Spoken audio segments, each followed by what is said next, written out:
All right, welcome back to Blue by 90. I'm Justin, joined by Jack, Kalen, and Tanner. Today, it is November 12th, and Michigan has still not given up a goal line touchdown or a point in the fourth quarter or third quarter. Pretty damn good. 10-0, baby. Feels good. Have we not? We haven't given up a goal line touchdown? No, the yesterday Penn State had the first play inside the 10-yard line, I believe, for Michigan against Michigan all year long. Yeah, and we didn't give up a touchdown for that drive. We got the stop. They went so. I want to bring up James Franklin talking about, there's sometimes where you're in, 4th and 2 and they have two safeties deep and, they know what's coming. James, people know what's coming because you're a moron. You ran a 3rd and goal line fade against Will Johnson. What do you think's going to happen? That is, especially he doesn't, if he had a Keon Coleman, then yeah, okay, I get that, but he doesn't have one. So what are we doing here? Yeah, they had 5 plays within the 10. I also thought Aller was short on that 3rd and goal where they did the tush push. But, Michigan's not going to get any favors from the refs in Big Ten play moving forward. So, but the defense did their job. Sorry to interrupt you, but it's so hard.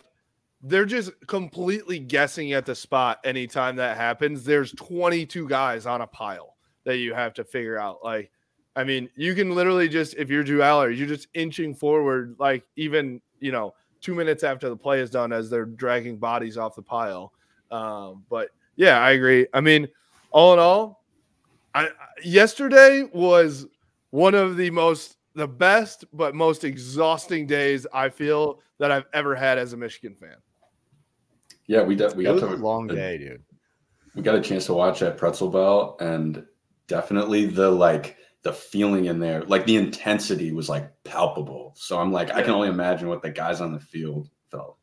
I agree. I think what started the day off, this set the tone for the whole day. We started off the day with a Hail IPA at Pretzel Bell. Yep. Shout out North Peak Brewing. There was no other, the bartender came up. Shout out to Pretzel Bell for hosting us, by the way. And shout out to all the people that came out. There was literally probably 500 people there. It was the basement and the upstairs were both just packed, standing room only, which was incredible. I agree with you, Kalen. The energy in there was ridiculous. But the bartender came over, when we first got there, and he's like, "What are you guys having?" And me and Tanner looked at each other. We're just like, yeah, it's a Hail IPA for sure. It may be 11:07 in the morning, but I will be having a Hail IPA, and I will be enjoying it. That delicious IPA flavor, just the haziness of it. It goes down smooth. And with it being 7.2%, it was, it gets the buzz going right from the get-go. It was a jolt. With nothing in the stomach. Yeah, I told Justin as I was driving in, I was oddly calm. So then I put on Enter Sandman just to feel something, right? And I'm driving with my wife, and she's like, "Are you okay?" And I'm like, "No, I'm not." And we get there, and I'm like, I need the Hail IPA, and that just got the energy levels up to 100. And then we kept it going until, 30 minutes after the game. I don't think until I kind of came down a little bit. We were fired up. Justin kept punching me randomly, like we were just watching the second slate of games. I just feel a punch in my chest. I was like, all right, this is what we're doing to celebrate. I love it. Dude, luckily I was wearing my Patagonia puffer vest, and it's pretty thick. Because Rose slapped me hard as shit, I think, after that first touchdown. And Kalen just looked over me. He's like, "Dude, you all right?" I was like, "Yeah, no, thank God for his best, man. He's fucking hard." It was pretty hard. I felt that in my seat. Yeah. I apologize, but also I apologize for absolutely nothing. So got me juiced up. There was just a lot going on. I had the juices flowing, and I really did. I don't know. I felt like we were in Happy Valley, we were with the guys. So that was just how I was feeling. But with everything that happened over the past not only 3 weeks, but then in the last 24 hours, the Michigan versus everybody mantra was flowing through my veins. I don't know about you guys, but Twitter was just crazy all day Friday, going into Saturday morning, and it was I just wanted to shove it up everyone in the world's ass, and the guys went out and did that all day Saturday. I mean, literally, just literally right down Penn State's throat all game long. 32, the last 32 plays, if you include the kneel downs, all runs. I mean, they had a couple passes that they, where JJ scrambled for a first down, and then they had the one PI, but otherwise they were like, if you're going to keep rushing upfield like this, we're going to man ball the fuck out of you, and we're going to make a statement win. And that's exactly what they did. Sharon Moore gets his win as a head coach for the second time this season. First top 10 win. I mean, I keep seeing the stat. He has as many top 10 wins as James Franklin. Is that true? Is that accurate? I saw that report. That's an absurd stat. That's hilarious. Stat. He's 1 for 1. I mean, James Franklin, he got booed out of the stadium. He did. Those videos were tough to watch. Like, one of his linemen was yelling at fans. Like, it was awkward. Yeah. I don't know, man. I feel like he's what Harbaugh was pre-2021, right? Where like you're a really solid coach. I think you're a great recruiter, but you just can't win those meaningful games. And then like, if you can't win those meaningful games, then what is it all for? Yeah. That's no, fair. I mean, it's funny looking at the stat line of this game too. When if I would have told you JJ is going to complete 7 passes and we're going to win the game, it's by 2 fucking scores. insane. By 2 scores, by the way. 60 yards. 60 yards passing. Well, all the casuals, by the way, on Twitter were like, they can't trust JJ. No, that's not what happened. He looked good throwing the ball. He was going to run for his life, and Michigan needs JJ McCarthy down the stretch. Penn State's defensive ends, Isaac and Robinson, are both phenomenal. They're really good speed rushers, which I think Michigan struggles with. Yeah. Which, just looking ahead to Ohio State, JTT and Sawyer are not really speed rushers, so that makes me feel a little bit better. But there's certainly some things to work on. But this is more of an O-line thing for Michigan and Sharon Moore. Like, Michigan is just bludgeoning them up front in the run game. Couldn't really hang in the pass game, so why get JJ hurt? Utilize his legs and then just man ball the hell out of him. And that's what they did to 227 rushing yards. I love seeing JJ run. Dono finally had a nice little touchdown run, but getting Dono JJ was great. Dono was huge. huge. Dono was huge. I mean, he had, the third and 11 touchdown. He had the big run where he cut back, which he kind of ran into Zinter, and I was like, I don't know if he didn't see it right away, and he had so much green grass and gets 20 yards. There was one guy that dove at him, and I don't know what it is but he's so good at getting his feet up and the high step. The high step. Yeah, he's very good at that. I mean, I just think so I tweeted out today too, like yesterday was a true 3-headed monster rushing attack. It was not only Blake, it's been Blake all year. Dono hasn't been there that much, but it was Blake plus Dono was feeling like old Dono, big game Dono. And then JJ himself in the run game as well. Like, that's where JJ is the difference maker compared to other things. I mean, he is like, I just am very impressed with, that when they finally, there wasn't much moving with this offense early on. And then they just run kind of the Denard right run with JJ and he gets the first down. I love that so much. Plus they showed the ability to line up, and what did John Jansen call it? That mammoth package where they had 3 extra offensive linemen, and then they were really able to just totally wear out the Penn State defense late in the game.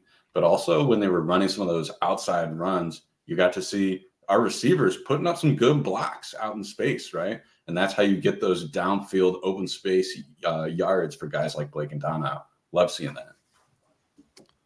Yeah. Can we take a portion of the podcast to just discuss some of the takes on Sharon Moore and his post-game press conference? Because I think it's very just bullshit from a lot of people that he doesn't get to show emotion and that we're going to trash him. Because, I saw a bunch of stuff of I saw Justin Thint, who's like, relax, you're going to see him at the hotel. And I saw that take from a lot of people who, aren't that smart, don't know ball. But I think it's really frustrating to see those takes because – the reason that Sharon Moore is just so emotional about it is, look, the suspension, it's, who knows what happened. But I think when you look at Sharon Moore's coaching trajectory, Jim Harbaugh brought him to Michigan at 31 years old to be the tight ends coach. He's now the offensive coordinator and the O-line coach. And he gets an opportunity to step in and be the head coach in a top 10 matchup on the road in Happy Valley. in one of the biggest games of the season, and he's not allowed to show emotion and be thankful and grateful to Jim Harbaugh. Like, I just find that just extremely whack.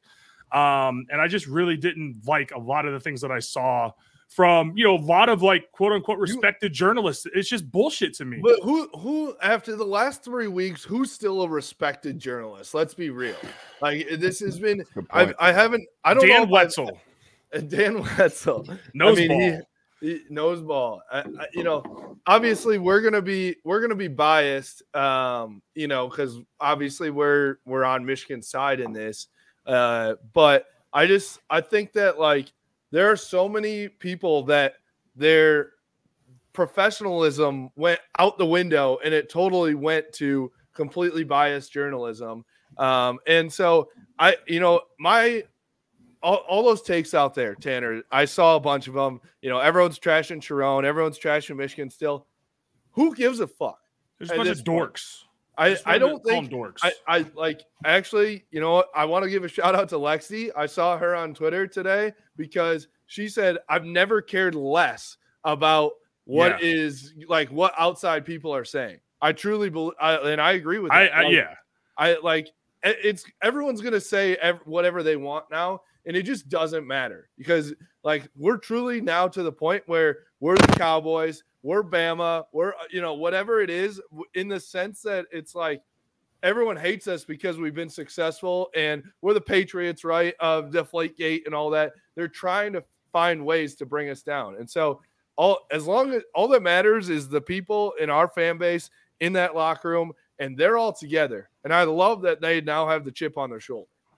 Well, I think what people outside of the Michigan fan base really hate about us as Michigan fans is they feel like we think we deserve more respect than they think we deserve, right? They think that we're like arrogant, so to say. And they're like, you've been good for 2 years, but you can't get over the hump in the playoff, right? And things like that. I'm like, if you're that upset, then come beat us, right?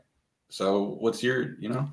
Well, that was why yesterday was so, like, just unbelievable, right? It was so satisfying for the Michigan fan base yesterday because I was talking to my dad about this morning. Like, was there a more must-win game in Michigan football history than yesterday? You know, 2021 Ohio State, that's probably one of the biggest must-win games of all time, right? Because if they don't win that, then you're just back to 10-2, and none of it matters. And Harbaugh's probably gone, right?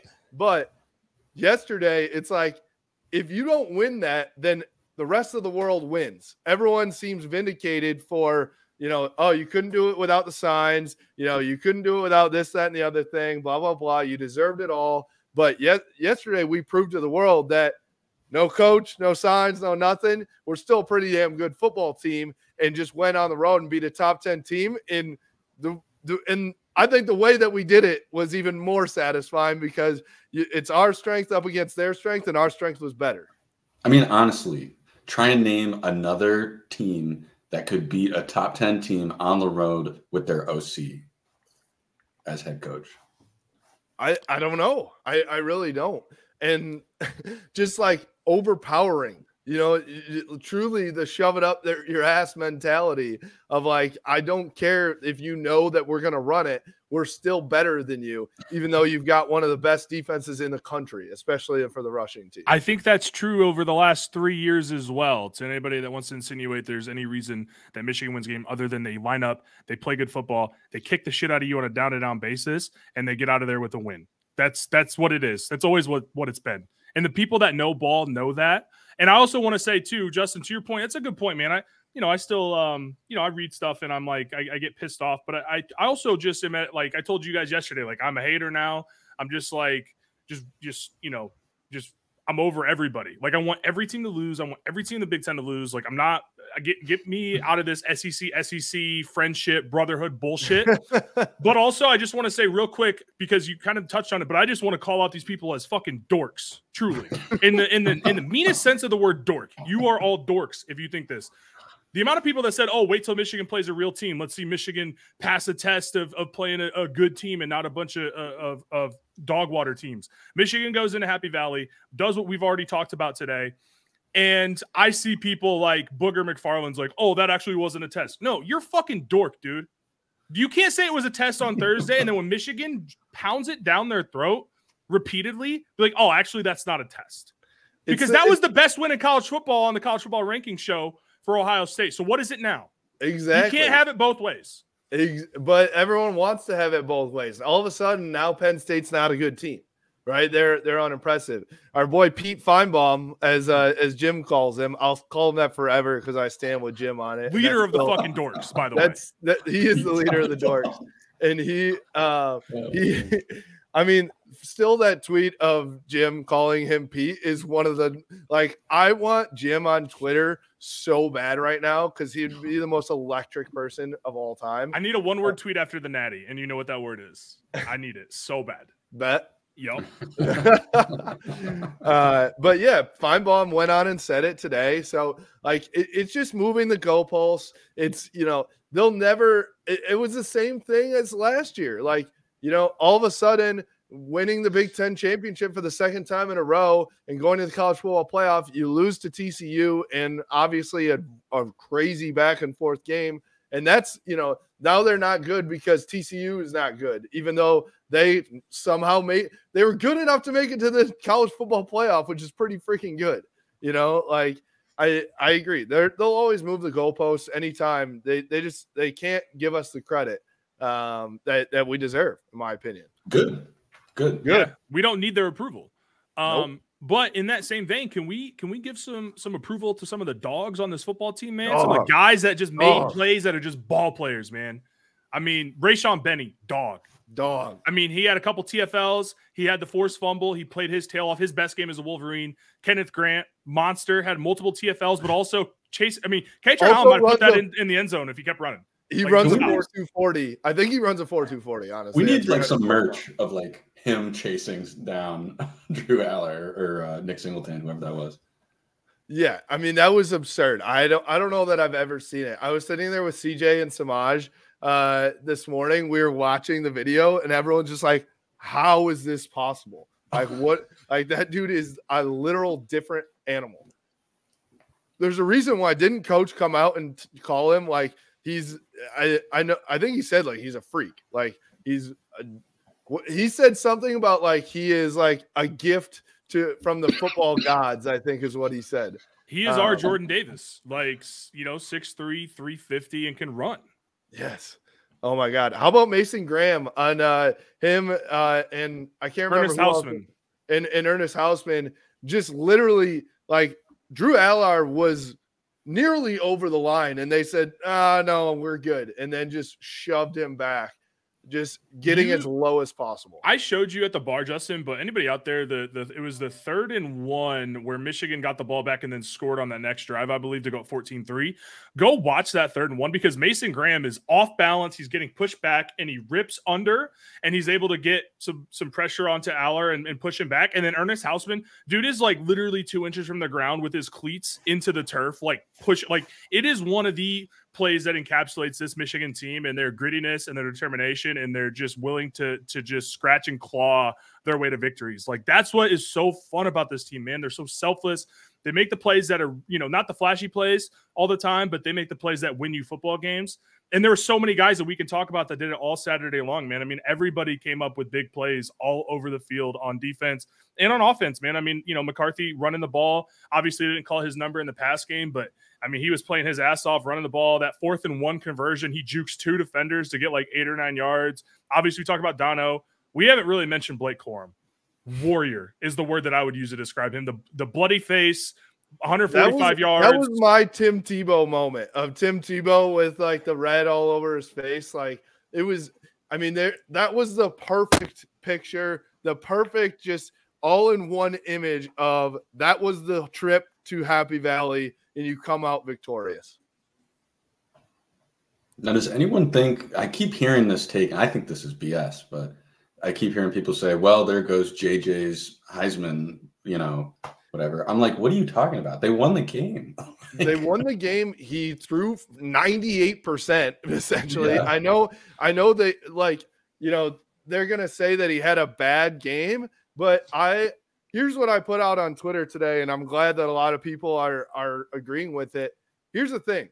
Yes, didn't have a great stat line, right? Like he's not, Jaden Daniels 500 plus yards altogether, which was unbelievable, by the way. If you watch that was like video game numbers. But Michigan doesn't win that ball game if JJ McCarthy isn't at quarterback. So even though he's not throwing the ball, he is unbelievably important, and he has grit. He uses his legs, his leadership. There's a lot of things that JJ brings to the table that other quarterbacks just haven't. And honestly, you look at it, the quarterback on the other side of the ball did not have that yesterday. He didn't have a good stat line either. They had similar stat lines, really. Obviously, Drew, he ended up throwing the ball more because they were trying to play from behind, and JJ just didn't throw in the second half. But he has that it factor. And so I honestly, first of all, I agree with you, Kalen.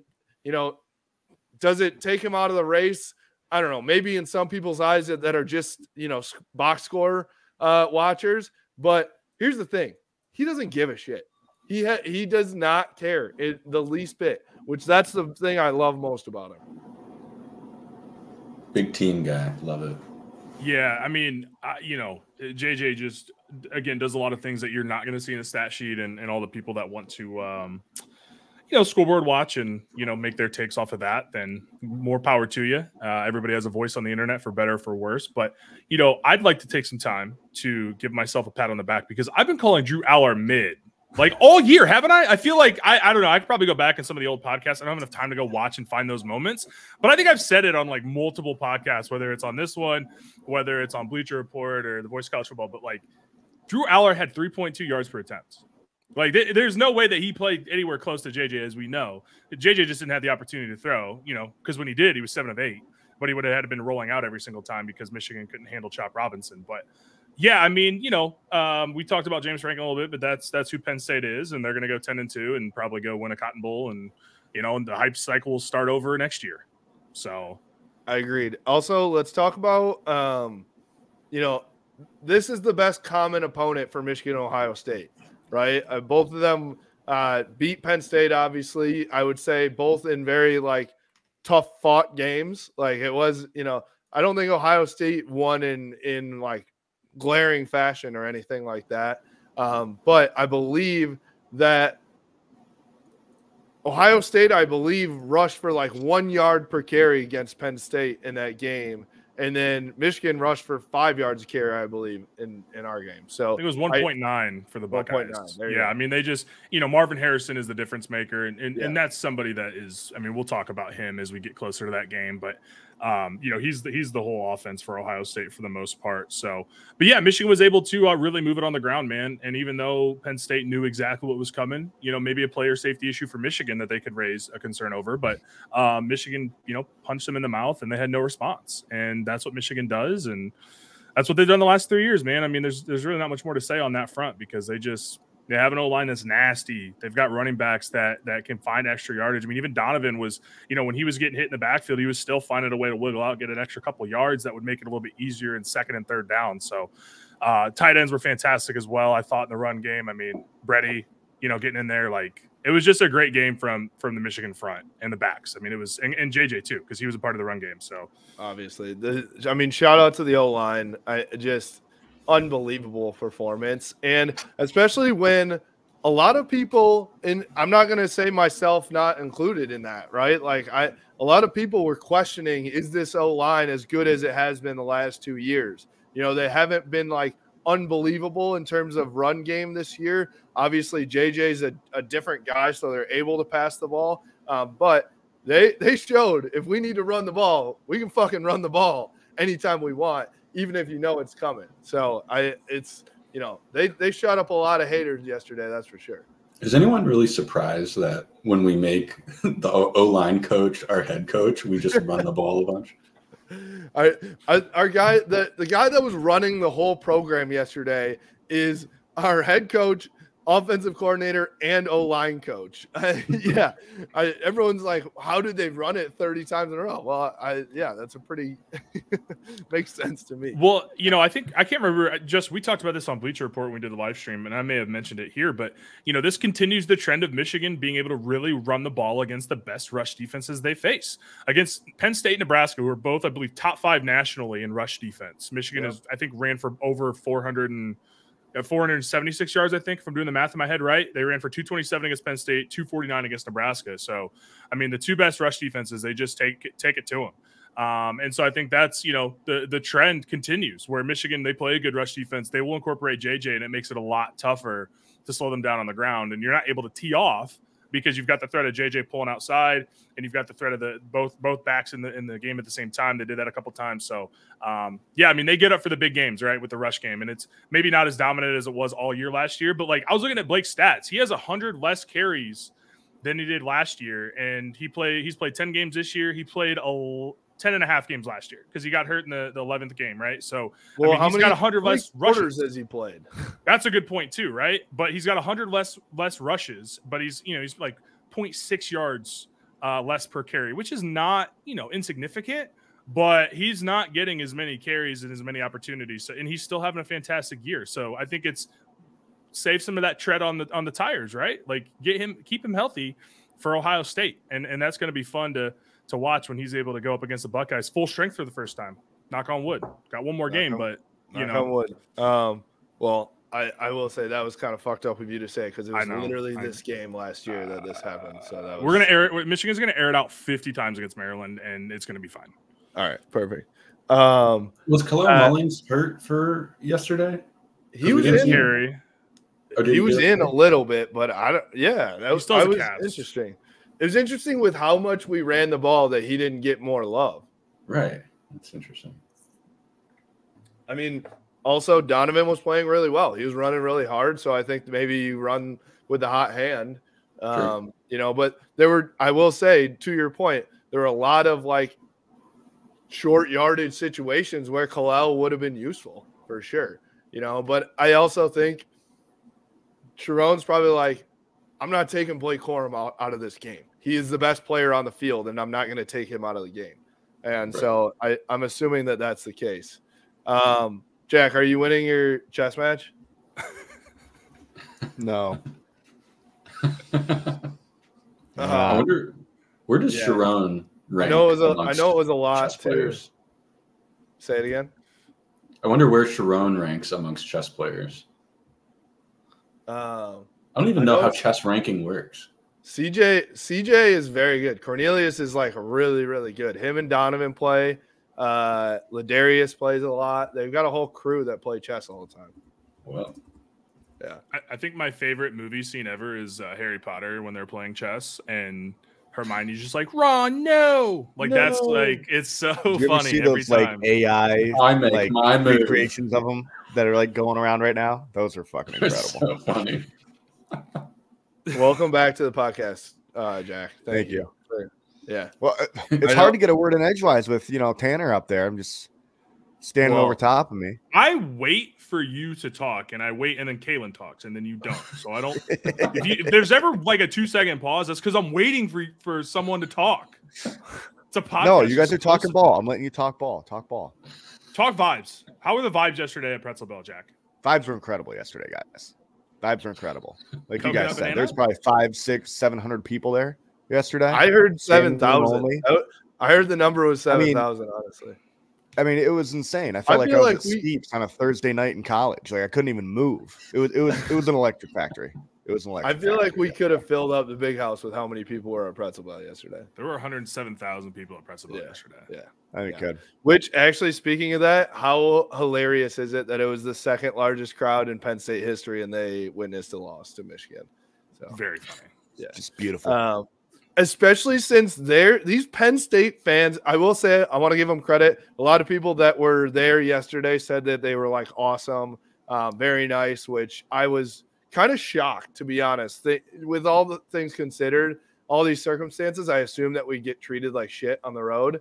But they have this obsession with Michigan. The whole they'll go around the world and hold up signs to say Michigan still sucks or something like that. Like, I just love that. Does Penn State have an actual rival? Pitt, I think, is their rival. I mean, Michigan, Ohio State is who they consider, but Michigan, Ohio State don't really. I mean, it's, Michigan and Ohio State get up for that game, but they it's have not a rival like that the rival considers them a rival. Pitt. I think Pitt's that game. They do. Pitt. They play Pitt every year, I think. Don't they play Michigan State for a trophy? Yeah, land grant trophy, I think, right? Yeah. Mm. Yeah. I mean, they're literally our fourth rival, I would say. You got Ohio State, Michigan State, Notre Dame. I know they I like the little brown jug. Fifth rival. True. Yeah. Fifth rival. Fifth rival. So congratulations to Penn State. Top five. Being Michigan's that's Nebraska? top 5. That's Nebraska good. got the Bussin' Bowl Oh, trophy. Nebraska. Ooh, yeah, 6th. USC coming in is kind of cool because, like, I remember Michigan USC in the Rose Bowl a lot as a kid, so like maybe 7th. So they're just missing out on top 5, I feel like, which is, I mean, that's pretty good. It's top 10. Top 10. Yeah. Top 10. Could be worse. We're top 10. Try trying. That's good. That's good. Let's clip What was that. the final and score then of that Ohio State-Michigan State game yesterday? It was 38-3. not as much as Michigan State. I will say, I was watching that game and Covered the spread. Did they? Yeah, it was like 31 or something, 32. Did you guys see the tweet after Michigan beat Penn State and it was MSU Daily and he's like, now it's all up to Ohio State. And one of my friends is like, you literally play Ohio State tonight. Like, just like you're hanging your hat on to Michigan. Like their most successful season is Michigan not winning the Big Ten again. That's gotta be a terrible place to be.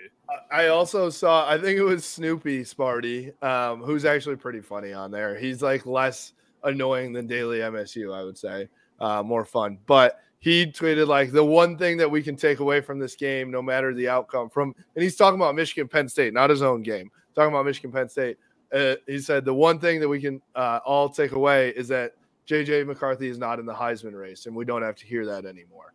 And I was like, congrats. That's your one big win for the year, is that you now don't have to hear from Michigan fans about JJ in the Heisman race. I would like to comment on a tweet that I saw from an MSU fan that was very funny, but there's rumors that there's like between 6 and 9 teams that allegedly may have paid to go advanced scout as well in the Big Ten. But so that's the point, like the context. And I can't remember if it was Snoopy or one of the MSU guys that's very funny, but his comment on Twitter was like, once it comes out that Michigan State was not one of the between 6 and 9 teams that was advanced scouting, just remember that Mel Tucker was more dedicated to beating his meat than beating Michigan. And I really enjoyed that tweet. That's elite. That's elite. That is, I mean, when you can make fun of your own team, that's when you're good. Yeah, that is an absolute elite tweet. Speaking of our rivals too, I want to say something that I want to talk about Ohio State for a second. I want to put it out there, and I want to get you guys' feelings. How different is the strength of schedule in Michigan and Ohio State right now? Michigan has, this is their one big win, right? But Ohio State, their 2 big wins are against the same team that Michigan just beat, and then a 3-loss Notre Dame team that was not, if you want to call an unimpressive win, that was not a convincing win by any means by Ohio State and South Bend. And that Notre Dame team lost to the worst Clemson team in like 15 years. So how different are they? That's my question. I would say it's not an argument anymore. Like, for people to bring that up against Michigan's strength of schedule compared to the opponents Ohio State's played, and you look at the teams, the similar teams that they've played, and the fact that Michigan beat them on the road by a wider margin than Ohio State is doing at home, I think it's just an irrelevant argument now. People can't use that. And if they do, they're idiots. Perfect. That was the response I wanted. I mean, Thank now one of their other, probably their 3rd best win, depending on how you view Rutgers, is Wisconsin, who has lost to Indiana and Northwestern back-to-back, and they got handled by Northwestern at home. Indiana and Northwestern are 13 and 14 in the Big Ten, Tanner. They're terrible. Well, maybe Michigan Northwestern may be bowling, by the way. That's how bad I mean, that is unreal, first of all. So shout out to that interim head coach. I honestly got to give him props on like their season was essentially just thrown in the trash when they had to fire Fitzgerald at the beginning of the year. Yeah, that interim's Dang, done a I great forgot job. about He that. should be coach of the year. Yeah, the biggest scandal in Big Ten history is not hazing. And I don't know if you guys saw Bomani Jones clip. That was very funny. Talking about I don't know if I want to really talk about it, but it was very, very funny. Talk about like the hazing and stuff. And he's like, you mean to tell me signs are worse than genitalia on somebody's face? You know, like that's what the Northwestern shit was. And that's what we're talking like. That's what the Northwestern stuff was. Like it was pretty horrific. So, but we're talking about signs. I want to go back to, I feel like I say some shit every time, bro. I know. You just fucking put me. My work's always cut out for me when we have you on here. I know. But I want to go back to Ohio State and just looking at Rutgers the last 2 weeks. So last week, Rutgers against Ohio State, 361 yards, 232 rushing yards. Rutgers against Iowa, 127 total yards, 34 rushing yards. Interesting. And got shut out, correct? Yes. Did they have anybody hurt? No, I don't believe so. No, Winsett was in. They were fine. I watched that game. Listened to our guy Jake Budd on the call, who's also he's so good. I'm a biased Jake Butt listener, but I love listening to him. I think he's great on the call for BTN. Yeah, I mean that's where like these games are won in the trenches. And I think if you're watching Michigan and Ohio State right now, like if you're not taking Michigan in the trenches, what are you thinking? What are you watching? I want to hear it.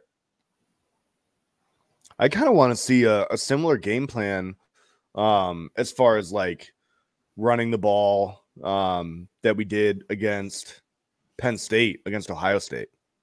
I think that's just fucking. I don't think JJ really needs to throw the ball. Like just fucking run the clock, run the ball, and maybe every win the game in the trenches. Maybe every like 10 plays we throw the ball. That would be nice to mix in just for fun. Yeah. I think we're just switching on games, right? So like this game we'll run a lot. Next weekend, JJ will throw for 600 yards. Then we'll run for another 400. We'll just kind of flip-flop it throughout the rest of the season. I like it. All I know is we are 13 days out from Ohio State coming to the big house. And I'm already nervous, I'll be honest. I'm already like, that's going to be a big one. Is that the biggest, most important game in Michigan Stadium history now? No, maybe. Certainly in the Harbaugh era, because you potentially have the ability to build upon the back-to-back wins and then just basically shut the door potentially shut the door in the Ryan Day era. Right, you get to shut out all the bullshit from all the other fans of, oh, you only won because you had signs. If Michigan goes out and does what it has done the last 2 years, it is going to be a bloodbath on Twitter for Mr. Ohio, for the OSU, for all those fucking clowns, and I can't wait. But it is, I mean, you think about like 1969, right? If you want to go all the way back, Bo's first year, beat Woody Hayes, the best team in college football history before they lost to Michigan that year. 97, right? Sets up the national championship. So it's up there. I mean, that place is going to be juiced. Is DJ Ray doing that game? Because I'm going to need him to be on his game. We should probably talk to him, get him some like juice, some suggestions. Can we get some private eyes from Hall & Oates potentially? Can we get some like really just subtle digs, maybe not so subtle, at a certain Mr. Third Base? Like, can we get that in the playlist? I saw the sun is good. Is there a good third base song? I'm trying to think. We could come up with something. We can go to Rap Genius and just search lyrics. Because they do all genres, I guess. So we could just find third base in a song and try to time it correctly. Yeah.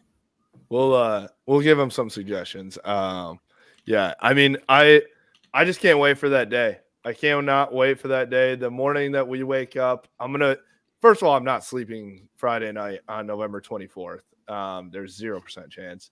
And I'm just going to be, I can promise you I will be the first car waiting in line to get into the lot on Saturday morning. I'll promise you that. So, all right. And you guys got anything else? I think, I mean, that was, I'm still fired up. I'll be honest. I've been like calling people this morning, just like recapping shit. And like, I'm still fired up. That was one of the funnest, like, that was an awesome day. That was an awesome day. I'm Yeah, interested to see what the rankings look like on Tuesday. Georgia has to be one, dude. They just demolished number 9 Ole Miss. After I mean, they look like Missouri, Georgia. Who did Missouri just beat too? Tennessee by like 29 points. So, I mean, Georgia far and away has a better resume than Ohio State. It is not close. It is not close. Yeah. And I mean, again, I think there's an argument that Michigan and Ohio State are not as far off in terms of strength of schedule as people say. And, you know, it's just going to be funny when they still rank them ahead of us after we went and you know, everyone's saying, hey, in order to get ranked higher, you got to go beat a good team on the road. We did it, you know? So, yeah, the rankings reflect that. UNLV 8-1, by the way.